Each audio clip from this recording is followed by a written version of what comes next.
Bapak Ibu yang saya kasihi di dalam nama Tuhan kita Yesus Kristus, mari kita tenangkan hati dan pikiran kita. Damai sejahtera Allah yang melampaui segala akal akan memelihara hati dan pikiranmu dalam Kristus Yesus.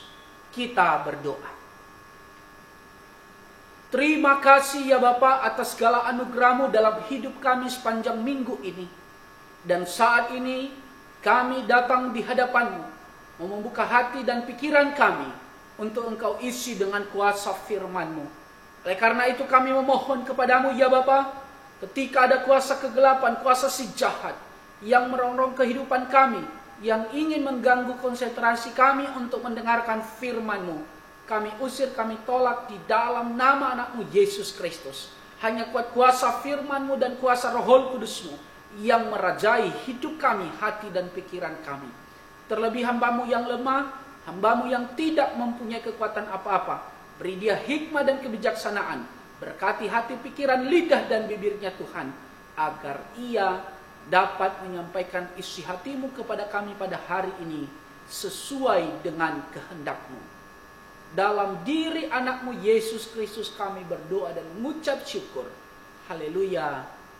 Amin.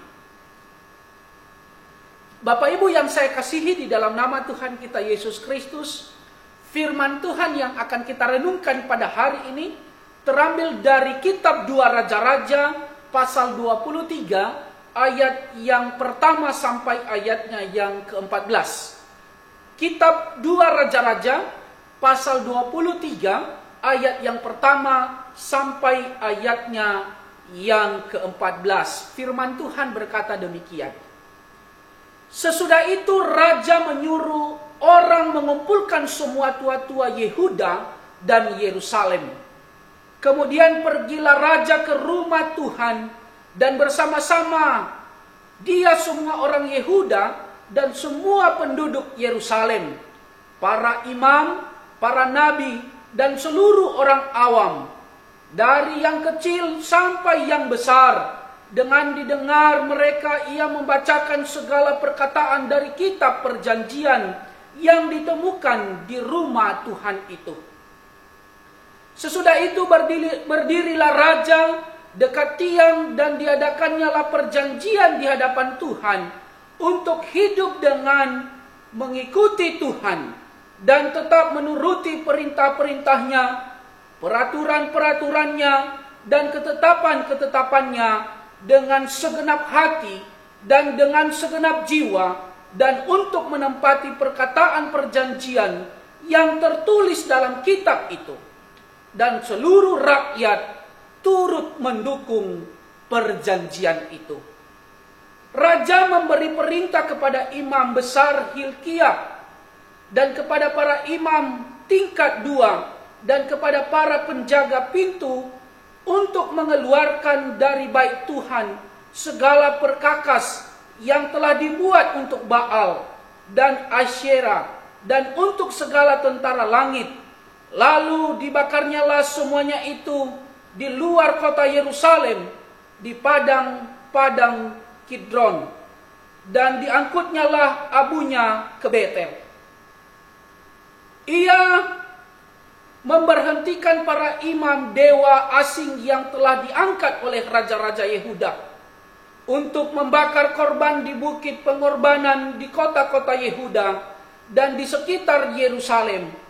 Juga orang-orang yang membakar korban untuk Baal, untuk dewa matahari, untuk dewa bulan, untuk rasi-rasi bintang dan untuk segenap tentara langit. Dibawanyalah tiang-tiang berhala dari rumah Tuhan keluar kota Yerusalem ke sungai Kidron, lalu dibakarnya di situ dan ditumbuknya halus-halus menjadi abu. Kemudian dicampakkannya lah abunya ke atas kuburan rakyat jelata. Ia merobohkan petak-petak pelacuran bakti yang ada di rumah Tuhan, tempat orang-orang perempuan pertenun sarung untuk Asyera. Disuruhnyalah datang semua imam dari kota-kota Yehuda. Lalu ia menajiskan bukit-bukit pengorbanan, tempat para imam itu membakar korban dari Geba sampai Besyeba. Dirobohkannya pula bukit-bukit pengorbanan di pintu-pintu gerbang yang ada dekat lubang pintu gerbang Yosua, penguasa kota itu, yang ada pada sebelah kiri kalau orang memasuki pintu gerbang kota itu. Tetapi para imam bukit-bukit pengorbanan itu tidak boleh naik ke mezbah Tuhan di Yerusalem. Hanya mereka boleh memakan roti yang tidak beragi di tengah-tengah saudara-saudara mereka. Ia menajiskan juga Tofet yang ada di lembah Ben Hinnom, supaya jangan orang mempersembahkan anak-anaknya sebagai korban dalam api untuk dewa Moloch. Dibuangnyalah kuda-kuda yang ditaruh oleh raja-raja Yehuda untuk dewa matahari di pintu masuk ke rumah Tuhan, dekat bilik Natan Melech, pegawai istana yang tinggal di gedung samping. Juga kereta-kereta dewa matahari dibakarnya dengan api. Mezbah-mezbah yang ada di atas soto, tempat peranginan Ahaz yang dibuat oleh raja-raja Yehuda, dan mezbah-mezbah yang dibuat Manasye di kedua pelataran rumah Tuhan dirobohkan oleh raja dan dirumukan di sana, lalu dicampakkannya abunya ke sungai Kidron. Bukit-bukit pengorbanan yang ada di sebelah timur Yerusalem, di sebelah selatan bukit kebusukan, dan yang didirikan oleh Salomo, raja Israel, untuk Ashtoret, dewa kejijikan, sembahan orang Sidon, dan untuk Kamos, dewa kejijikan, sembahan Moab, dan untuk Milkom, dewa kejijikan, sembahan orang Amon, dinajiskan oleh raja. Ia memecah-mecah tugu-tugu berhala dan menebang tiang-tiang berhala, lalu ditimbuninya tempat-tempat itu penuh dengan tulang-tulang manusia. Demikian pembacaan firman Tuhan kepada kita pada hari ini. Saya mau menyapa Bapak Ibu sekalian, Shalom. Saya yakin dan percaya, walaupun kita sudah beberapa minggu ibadah secara online, tetapi tidak mengurangi rasa sukacita kita, rasa rindu kita untuk tetap bersekutu bersama dengan keluarga kita dimanapun kita berada. Bapak Ibu yang saya kasihi di dalam nama Tuhan kita Yesus Kristus, mungkin kata reformasi sudah sering sekali kita dengar, bahkan sudah bertahun-tahun kata ini sudah digemakan. Bapak Ibu yang saya kasihi di dalam nama Tuhan kita Yesus Kristus, itulah tema kita pada hari ini, yaitu reformasi spiritual. Bapak Ibu yang saya kasihi di dalam nama Tuhan kita Yesus Kristus, hidup ini sering memperhadapkan kita pada pilihan. Ada pilihan yang menurut kita mudah, namun tidak jarang kita diperhadapkan juga dengan pilihan yang sulit untuk kita pilih. Kadang dilematis dalam hidup kita. Kadang seperti buah simalakama. Kalau kita tidak pilih, ada yang menjadi korban. Kalau kita pilih, ada juga yang menjadi korban. Namun dalam hal ini, Yosia diperhadapkan dengan pilihan ini. Mau tidak mau, Yosia harus memilih menjadi raja agar ia dapat mereformasi pemerintahan yang salah yang dipimpin oleh kakeknya Manase dan juga ayahnya yang bernama Amon. Bapak Ibu yang saya kasihi di dalam nama Tuhan kita Yesus Kristus, Raja Yosia bukan perkara mudah baginya untuk menjadi raja. Karena waktu Raja Yosia terpilih menjadi raja, ia masih sangat-sangat muda sekali. Tetapi mari kita lihat walaupun Yosia muda dalam kepemimpinannya, tetapi apa yang ia lakukan berdasarkan kehendak Tuhan. Yosia menempuh jalan atau kebijakan yang berbeda untuk melakukan reformasi spiritual dan reformasi politik yang sudah 52 tahun dijalankan oleh kakeknya Manase dan ayahnya Amon. Karena kakeknya Manase dan ayahnya Amon memberi ruang sebesar-besarnya untuk tumbuh berkembangnya penyembahan-penyembahan berhala di rumah-rumah ibadah, di rumah-rumah Tuhan. Bahkan kejahatan dan kesesatan terjadi di masa kepemimpinan Manase dan juga Amon.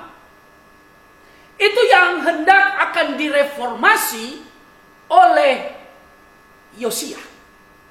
Bapak Ibu yang saya kasihi di dalam nama Tuhan kita Yesus Kristus, kebiasaan yang sudah mereka lakukan 50 tahun lamanya, itu bukan perkara yang mudah bagi Yosia untuk melakukan reformasi. Bapak Ibu yang saya kasihi di dalam nama Tuhan kita Yesus Kristus, untuk melakukan reformasi ini tidaklah gampang bagi Yosia dengan membalikan telapak tangan dengan memberikan perintah seperti itu saja. Tetapi Yosia dengan tegas dan berani melaksanakan reformasi dengan menghancurkan dan membakar habis segala sesuatu yang terkait dengan penyembahan kepada berhala. Jadi itulah yang dilakukan oleh Yosia.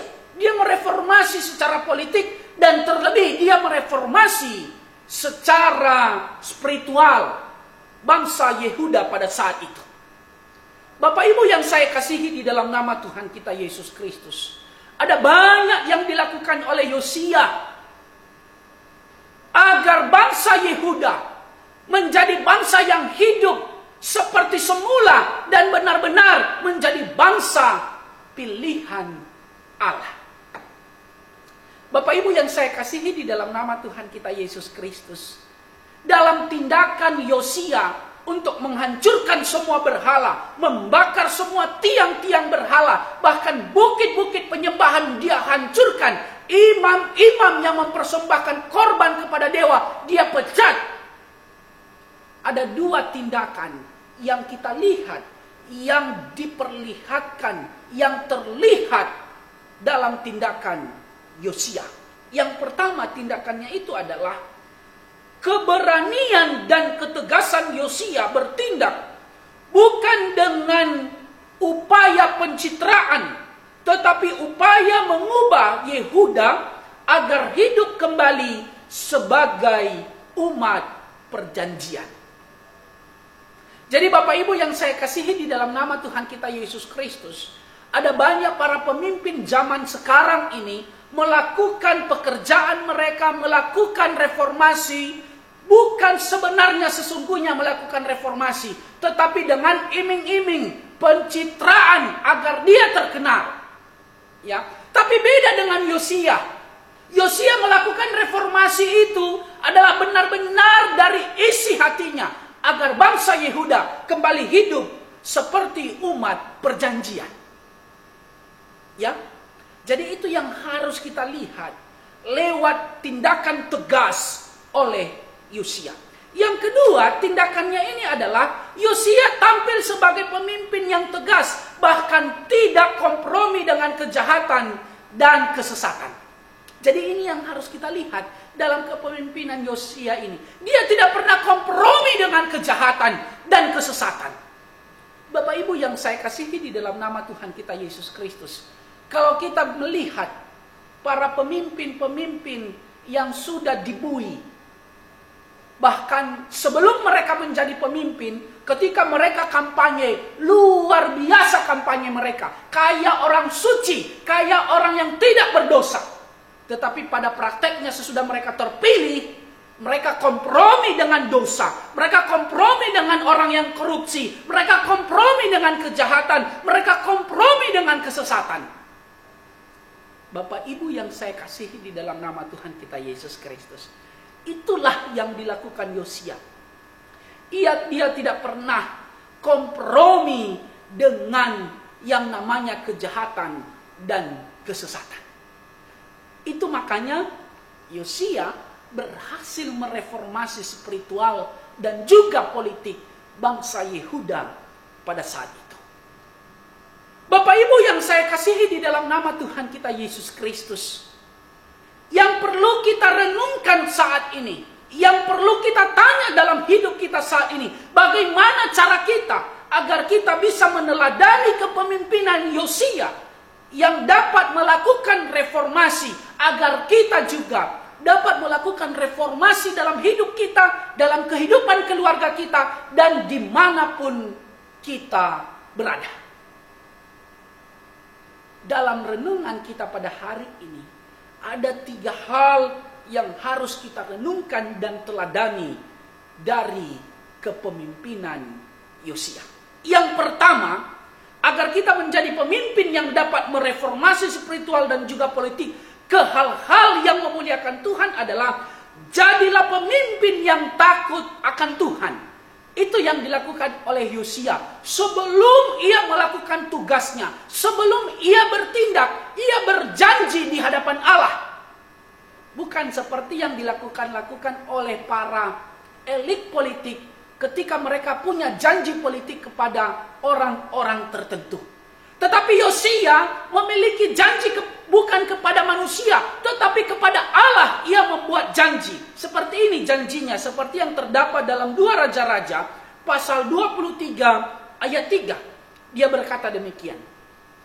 Sesudah itu berdirilah Raja Yosia, ya, raja ini Yosia yang dimaksud, dekat tiang dan diadakannya lah perjanjian di hadapan Tuhan untuk hidup dengan mengikuti Tuhan dan tetap menuruti perintah-perintahnya, peraturan-peraturannya, dan ketetapan-ketetapannya dengan segenap hati dan dengan segenap jiwa, dan untuk menepati perkataan dan perjanjian yang tertulis dalam kitab itu, dan seluruh rakyat turut mendukung perjanjian itu. Jadi Bapak Ibu yang saya kasihi di dalam nama Tuhan kita Yesus Kristus, sungguh luar biasa apa yang dilakukan oleh Yosia. Dia tidak berjanji kepada masyarakat, dia tidak berjanji kepada rakyat pada saat itu, tapi dia berjanji kepada Allah. Ia menjadi seorang pemimpin yang takut akan Tuhan, mengikuti Tuhan, tetap menuruti perintah-perintah Tuhan, peraturan-peraturan Tuhan, dan ketetapan-ketetapan yang diberikan Allah dalam hidupnya. Jadi disitulah kesuksesan Yosia mereformasi, yaitu kebiasaan-kebiasaan Yehuda selama 52 tahun dipimpin oleh Manasya dan Amon. Ia dapat mereformasi itu karena kenapa? Ia berbuat janji bukan kepada manusia tetapi kepada Tuhan. Yang kedua, agar kita menjadi pemimpin yang dapat mereformasi diri kita, keluarga kita, dan lingkungan kita, seharusnya hadirlah sebagai pemimpin yang tegas, terutama dalam menyikapi kejahatan dan kesesatan. Ya, jadi Bapak Ibu yang saya kasihi di dalam nama Tuhan kita Yesus Kristus, itu yang harus kita lakukan dalam kepemimpinan kita. Baik kepemimpinan kita dalam kehidupan keluarga kita, baik kepemimpinan kita dimanapun kita bekerja, melayani, dalam instansi manapun kita memimpin. Inilah yang harus kita lakukan dalam kepemimpinan kita. Kita harus tegas, terutama menyikapi kejahatan dan kesesatan, seperti yang dilakukan oleh Yosia. Ia tidak kompromi dengan dosa, ia tidak kompromi dengan kejahatan dan kesesatan. Karena itu, yang diingatkan kepada kita adalah berani membaharui diri sendiri terlebih dahulu demi kebenaran dan tidak ikut arus atau kompromi terhadap segala sesuatu yang tidak memuliakan Tuhan. Jadi Bapak Ibu yang saya kasihi di dalam nama Tuhan kita Yesus Kristus, kita harus mulai dari diri kita sendiri. bagaimana kita memimpin diri kita, bagaimana kita tegas terhadap diri kita, agar kita tidak kompromi dengan kejahatan. Ya, hadirlah sebagai pemimpin yang tegas, terutama dalam menyikapi kejahatan dan kesesatan.